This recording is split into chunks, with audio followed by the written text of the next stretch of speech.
Olá, boa tarde. Para melhorar os serviços ofertados à população, o Tribunal de Justiça de Mato Grosso realiza o 4º Encontro de Direito Público em Cuiabá. Na abertura, magistrados debateram temas ligados à tecnologia e à desburocratização, o grande desafio do poder público. Esse encontro é apenas um dos destaques do Jornal da Justiça, primeira edição de hoje. E você vai ver também. Ministro Gilmar Mendes, do Supremo Tribunal Federal, pede explicações à Agência Nacional de Mineração e ao Banco Central sobre o garimpo ilegal na Amazônia. Procurador-Geral da República pede endurecimento da fiscalização para impedir comercialização de ouro procedente de garimpo ilegal. E ainda, plenário do Supremo Tribunal Federal deve retomar hoje o julgamento de 2 recursos extraordinários que discutem a eficácia de decisões definitivas em matéria tributária.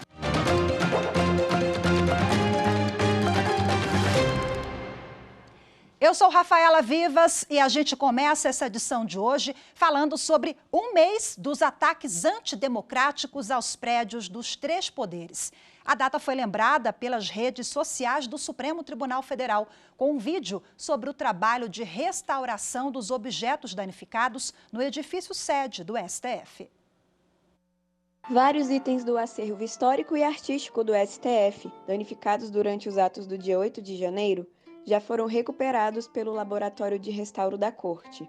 A restauração dos objetos seguia um cronograma de prioridades, que começou com os itens localizados no térreo do prédio principal, onde ficam o plenário, o salão branco e o hall dos bustos, para estarem prontos até a abertura do ano judiciário de 2023, que ocorreu em sessão solene no dia 1º de fevereiro.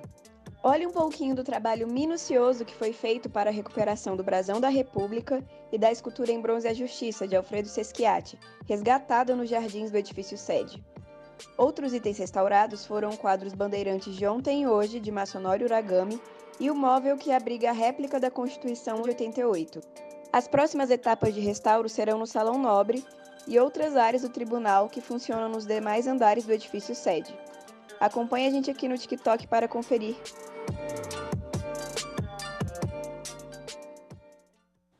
Você viu aí, o Supremo Tribunal Federal está em todas as redes sociais. Se você quiser rever esse vídeo ou outros, é só procurar o Supremo Tribunal Federal nas redes, viu? Inclusive, lá em todas as plataformas estão publicadas também a campanha do STF, #Democracia Inabalada. Com autorização da Justiça, a Polícia Federal realiza ação contra garimpo ilegal no Pará. Policiais federais cumpriram mandados de prisão e busca e apreensão em Marabá e Curionópolis, por onde passa a linha de transmissão Xingu-Rio, que leva energia ao sudeste do país. Acompanhe os detalhes com Anderson Arcoverde. Os policiais cumpriram um mandado de prisão preventiva e 9 mandados de busca e apreensão. A operação também foi realizada em Goiânia, Goiás. A Justiça autorizou ainda o sequestro de bens avaliados em 161 milhões de reais e o bloqueio de uma fazenda, avaliada em 200 milhões. Segundo as investigações, o ouro era extraído nessa fazenda e o garimpo se aproximava da linha de transmissão Xingu-Rio. A linha é a maior do mundo e leva energia a 40% do estado do Rio de Janeiro, beneficiando 20 milhões de pessoas. Ainda segundo as investigações, o dano ambiental causado pela extração ilegal de minério na área é estimado em 20 bilhões de reais. O ministro Gilmar Mendes, do Supremo Tribunal Federal, pediu explicações à Agência Nacional de Mineração e ao Banco Central sobre o garimpo ilegal na Amazônia. A decisão foi no processo que trata sobre o controle rígido no comércio de ouro para combater o garimpo ilegal. Acompanhe na reportagem de Carolina Chaves. Na ação apresentada ao Supremo Tribunal Federal, o Partido Verde contesta o artigo 39 da lei que regula a compra, venda e transporte de ouro. Segundo a legenda, o trecho da lei reduz a responsabilidade das distribuidoras de títulos e valores mobiliários que compram o metal extraído de forma ilegal na Amazônia. Segundo o partido, a lei permite que as distribuidoras comprem o ouro com base no princípio da boa-fé, ou seja, confiando apenas nas informações prestadas pelos próprios vendedores sobre a origem do metal, que pode ter sido extraído de terras indígenas ou de áreas de preservação. Segundo o partido, isso facilita o comércio ilegal do ouro na região por dispensar mecanismos rígidos de controle. O processo foi distribuído ao ministro Gilmar Mendes, que já é relator de outra ação sobre o tema. O ministro pediu urgência na intimação da Agência Nacional de Mineração e do Banco Central para que prestem informações no prazo de 3 dias corridos. Depois desse prazo, o ministro deve analisar o pedido do partido para que as distribuidoras sejam obrigadas a desenvolver mecanismos de controle da origem do ouro. Procurador-Geral da República se manifestou pedindo o endurecimento da fiscalização para impedir a comercialização de ouro procedente de garimpo ilegal. As informações com Érica Picelli. A manifestação do Procurador-Geral da República, Augusto Aras, foi diante da ação direta de inconstitucionalidade ajuizada pelo Partido Socialista Brasileiro e pela Rede Sustentabilidade, que para ele deve ser julgada procedente. As legendas apontam que a norma da prova de irregularidade da aquisição do ouro, o dispositivo da Lei 12.844 de 2013, afeta o sistema de monitoramento da extração de ouro e, em consequência, incentiva ilicitudes em atividade reconhecidamente exposta a irregularidades, com efeitos devastadores sobre o meio ambiente e as comunidades indígenas do entorno. A Corregedoria Nacional de Justiça atualizou o calendário de inspeções. 9 tribunais de justiça terão funcionamento verificado no primeiro semestre deste ano. Confira os detalhes na reportagem de Marta Ferreira. A inspeção de unidades judiciais é uma atribuição da Corregedoria, prevista no regimento interno do Conselho Nacional de Justiça e que ocorre de maneira contínua, sem interferir no curso normal das atividades dos tribunais. O primeiro tribunal a passar pela inspeção foi o TJ do Amapá. A verificação termina hoje. O Corregedor Nacional de Justiça, ministro Luiz Felipe Salomão, destacou que o Amapá é um estado em que a questão ambiental é muito latente e que, por isso, há uma preocupação para realizar um mapeamento das demandas sobre o tema e de locais onde é possível contribuir para acelerar os julgamentos. Além do Amapá, outros 8 tribunais vão passar por inspeções até o fim deste semestre. Entre os dias 1º e 3 de março, será verificado o Tribunal de Justiça do Maranhão. Entre 13 e 15 de março, será a vez do Tribunal de Justiça do Espírito Santo. Na sequência, entre 10 e 13 de abril, a equipe da Corregedoria estará no Tribunal de Justiça do Rio Grande do Norte. No mesmo mês, entre os dias 24 e 26, será a vez do Tribunal de Justiça do Mato Grosso do Sul. O Tribunal de Justiça de Pernambuco receberá as equipes da Corregedoria entre os dias 8 e 12 de maio. Já o TJ de Sergipe será inspecionado entre os dias 22 e 25 de maio. A verificação do TJ de Alagoas ocorrerá entre os dias 12 e 14 de junho e no TJ do Rio de Janeiro entre os dias 26 e 30 de junho. Ao concluir cada inspeção, a Corregedoria Nacional de Justiça vai produzir relatórios que apontam eventuais deficiências constatadas nas unidades e também destacam boas práticas implementadas pelos tribunais. São apresentadas recomendações que visam contribuir com o aprimoramento dos trabalhos e a melhoria do desempenho das unidades judiciais. As inspeções são realizadas sem interferir ou afetar o desenvolvimento dos trabalhos forenses ou prazos processuais. A seguir, as informações sobre o 4º Encontro de Direito Público, Tecnologia e Desburocratização do Poder Judiciário de Mato Grosso. Os detalhes em instantes.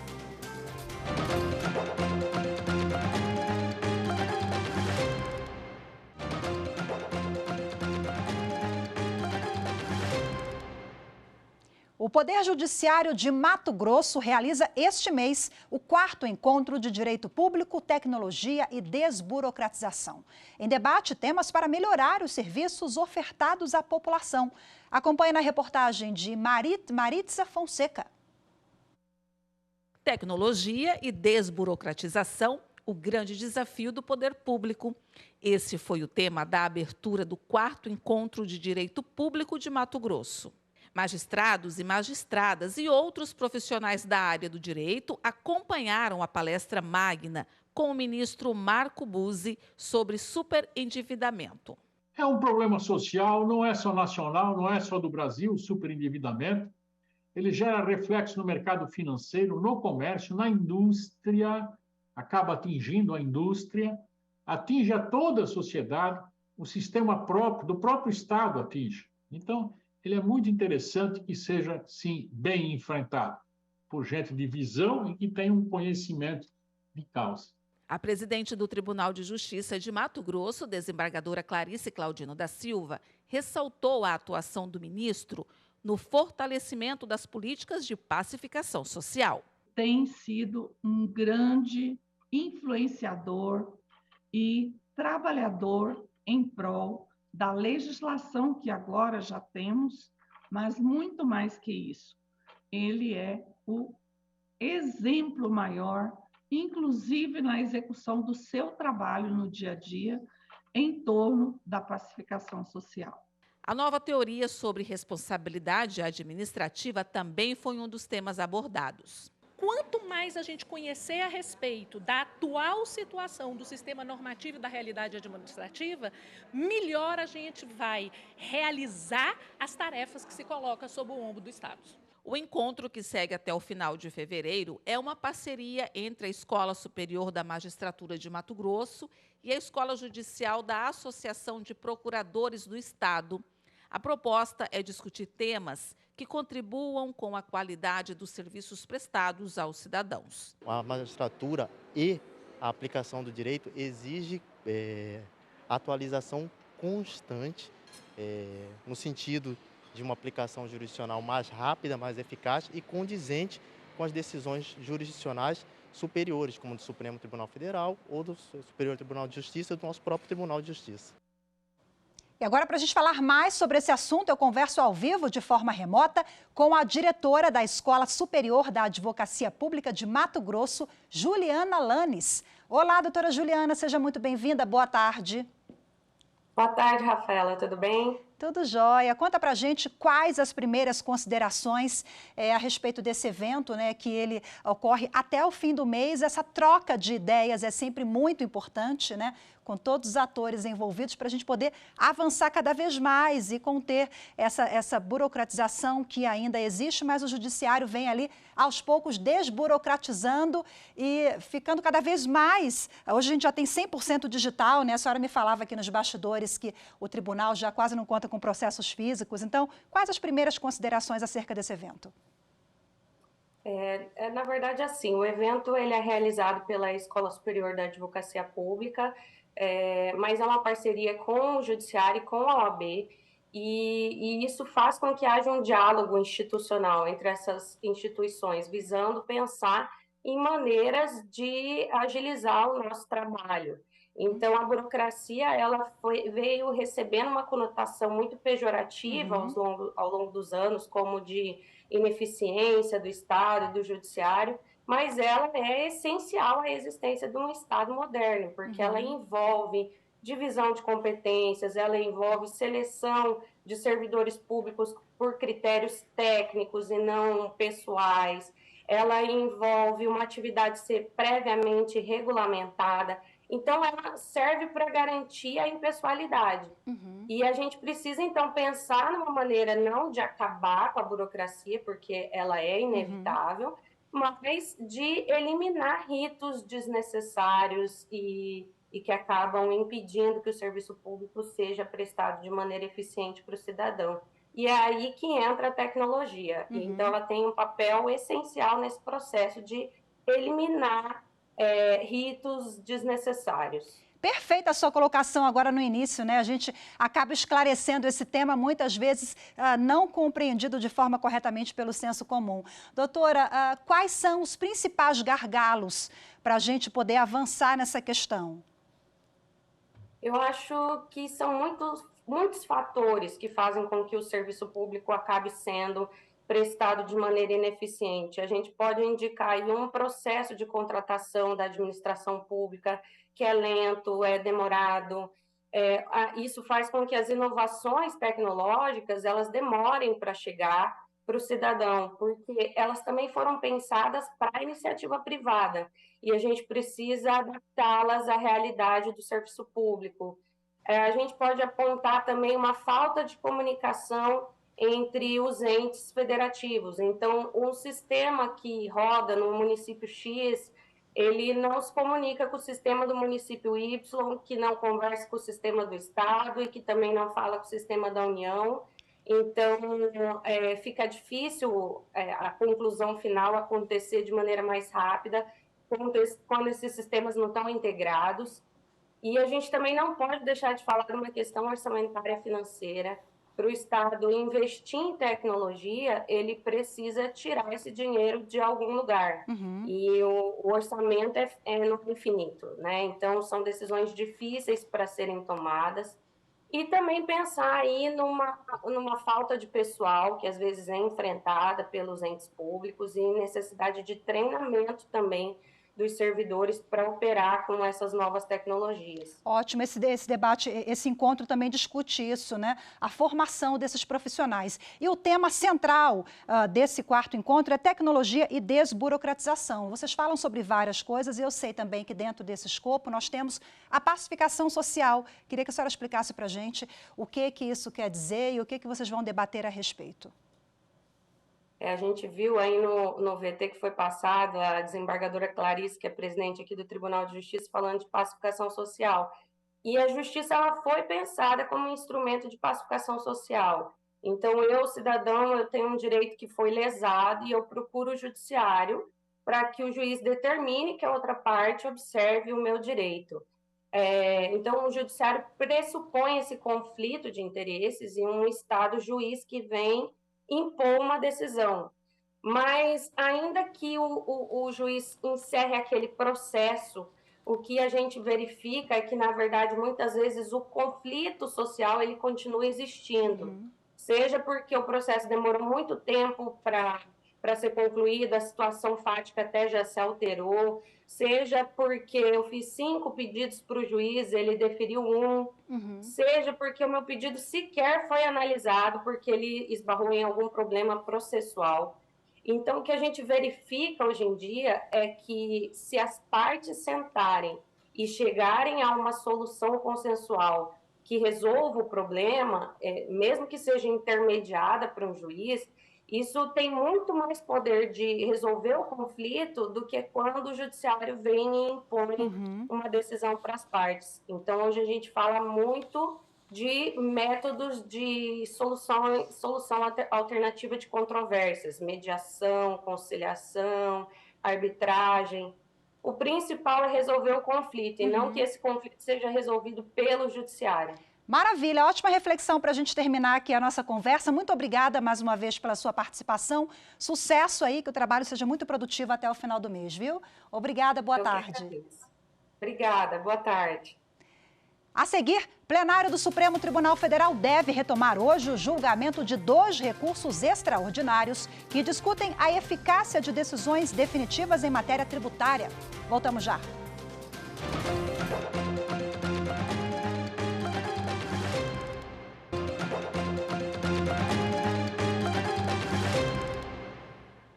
A Corte Interamericana de Direitos Humanos iniciou o ano judiciário com a participação do Superior Tribunal de Justiça.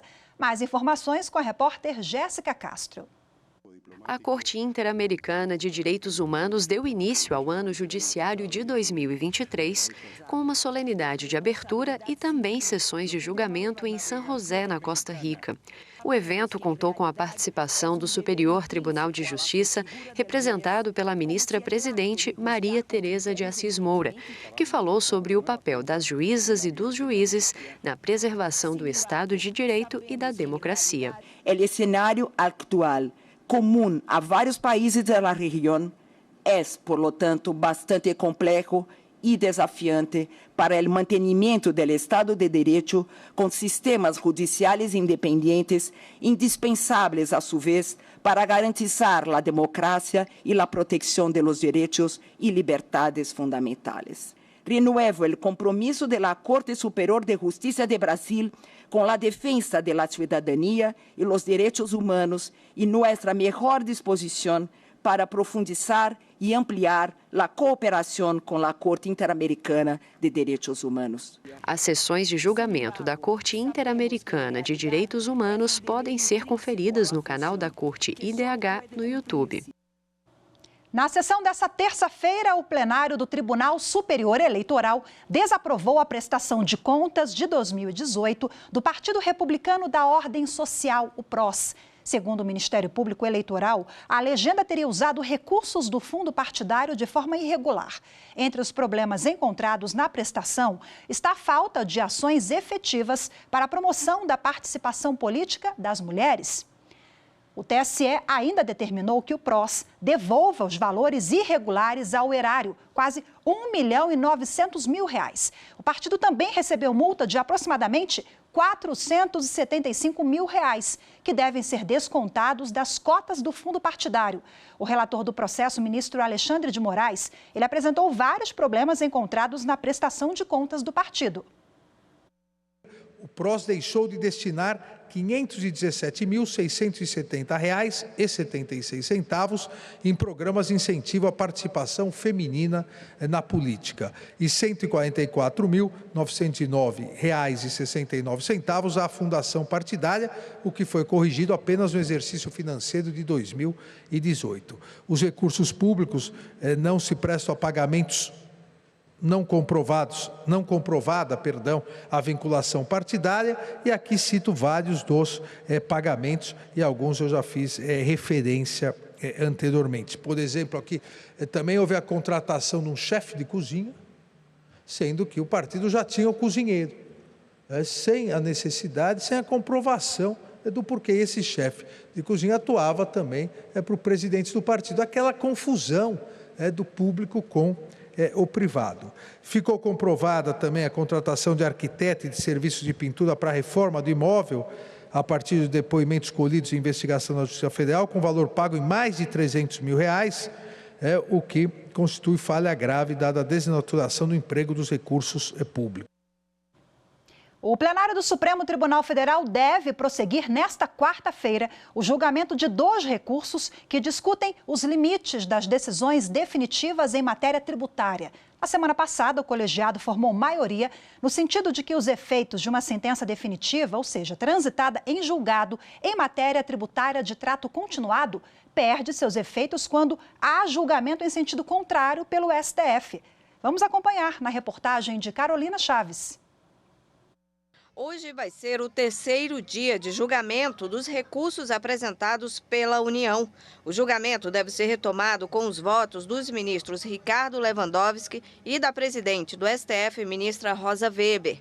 Nos recursos, a União pretende voltar a recolher a contribuição social sobre o lucro líquido de empresas que, na década de 1990, tinham ganhado na Justiça, com trânsito em julgado, o direito de não pagar o tributo. Essas decisões, restritas às partes, consideraram inconstitucional a lei que instituiu a contribuição. Em 2007, o Supremo considerou o tributo constitucional. Os 2 recursos extraordinários de matéria tributária também envolvem uma questão processual que leva a analisar como ficariam as decisões de instâncias inferiores após decisão contrária do Supremo Tribunal Federal. Nesse julgamento, os ministros devem levar em conta a segurança jurídica, a garantia da coisa julgada e a autoridade das decisões do STF. Os relatores das ações são os ministros Edson Fachin e Luiz Roberto Barroso. Eles entenderam que o contribuinte não tem que pagar tributo durante a vigência da decisão que considerou inconstitucional. Mas, de acordo com Barroso, as empresas devem voltar a pagar a partir da data em que o Supremo passou a considerar a cobrança constitucional em 2007. Além disso, a cobrança deve ser imediata e de forma automática. desde que seja observado o princípio da anterioridade, ou seja, 90 dias para começar a pagar. Já o ministro Edson Fachin entende que os contribuintes precisam de segurança jurídica e, por isso, a cobrança só deve ocorrer a partir da publicação da decisão desses recursos que estão sendo analisados pelo STF. 5 ministros acompanharam o ministro Barroso e 2, o ministro Edson Fachin. Após a decisão, os ministros devem fixar a tese de repercussão geral, ou seja, que vai valer para todos os processos sobre o tema. O Jornal da Justiça, primeira edição de hoje, fica por aqui. Muito obrigada pela sua companhia, uma ótima tarde, até amanhã. Tchau, tchau.